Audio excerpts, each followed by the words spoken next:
Welcome to Impact Factor, your weekly dose of commentary on a new medical study. I'm Dr. F. Perry Wilson of the Yale School of Medicine. At the time of this recording, October 5th, the President of the United States is still hospitalized at Walter Reed Medical Center for COVID-19. According to press releases, he's doing relatively well despite some transient hypoxemia. Despite that, according to his personal physician, he has received the following medications: remdesivir, melatonin, zinc, famotidine, aspirin, vitamin D, a monoclonal antibody cocktail from Regeneron under compassionate use, and most recently, dexamethasone. If you looked at this treatment regimen, not knowing the patient, you'd assume this was someone on the brink of death, ventilated, last-ditch effort time. Of course, the president doesn't seem to be particularly sick, so let's face it, if you or I had COVID and were as sick as the president, there is no way we would be getting this kind of treatment. And here's the thing, we're probably better off. Right now, the president might be the victim of a well-described medical phenomenon called the VIP syndrome. When I was early in my training, a very important person was admitted to our hospital. I can't tell you this person's name, but trust me, a VIP. Okay, so at some point during his care, he needed a chest tube pulled. The chief of cardiothoracic surgery came to do the honors. Before we went in, he turned to us and commented, "The last time I pulled a chest tube was 15 years ago. See, the person you want to pull your chest tube is like the third-year resident, the one who does it 10 times a day. But the VIP gets the chief of the whole department. Ironically, VIPs often get worse care.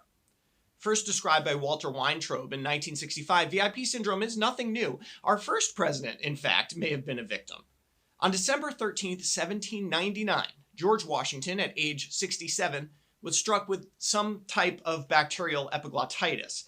Over a 12-hour period, he was subjected to 4 bloodletting procedures, state-of-the-art medicine at the time, for a total of 80 ounces of blood, 2.5 liters of blood loss. He succumbed on December 14th, shortly after gentlemanly thanking his doctors for their exceptional efforts.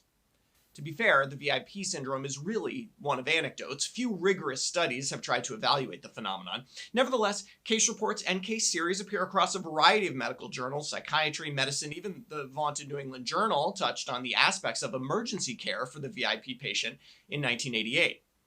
I don't envy the physicians taking care of the president. What are you supposed to do?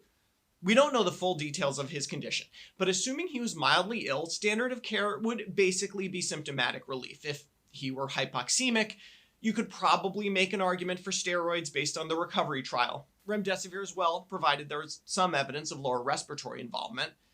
But the antibody cocktail, a drug that you can only get through compassionate use, that isn't standard of care. We don't even have a phase 2 publication on this cocktail yet, much less a phase 3 trial. There's this published study in macaques that seems promising, but whatever you think of the president, he's not a macaque. What we know of the Regeneron cocktail right now comes from a press release, which tells us of outcomes in just under 300 patients, showing that, at least among those with poor native antibody responses, viral load decreased faster with the cocktail. Okay, but with that few people, do we really understand the risks?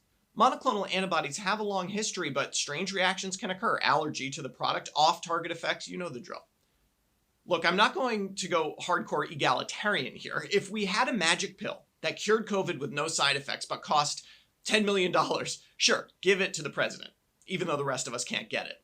The unfairness is not really what the VIP syndrome is about. It's the risk the VIP faces getting medications and combinations of medications that we don't know enough about. Doctors know that standard care is the best care. That's why it's standard. The Hail Mary pass is for the fourth quarter, when your team is about to lose. It's not your opener. But for VIPs, these essential truths get forgotten. I can imagine what these doctors are thinking, though. What if the president worsened? What if the president died? Wouldn't you as a physician want to say that you did absolutely everything you could have possibly done? This reveals a bias in medicine that often does more harm than good. The need to do something, or in this case, to do everything, even when the data doesn't yet support it. Because you don't want to be on the hook for a bad outcome. But bad outcomes could happen because of this aggressive treatment. If the president has a rare reaction to the antibody cocktail, say he develops some autoimmune response, the physicians who treated him could be rightly criticized. But you know what? I doubt they will be. Our bias is so strong in favor of treatment that if that rare event happened, we would brush it off as a risk that had been worth taking to save this particular life.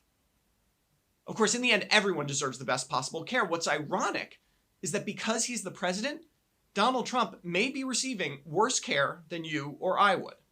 Sometimes it's good to be a nobody. For Medscape, I'm Perry Wilson.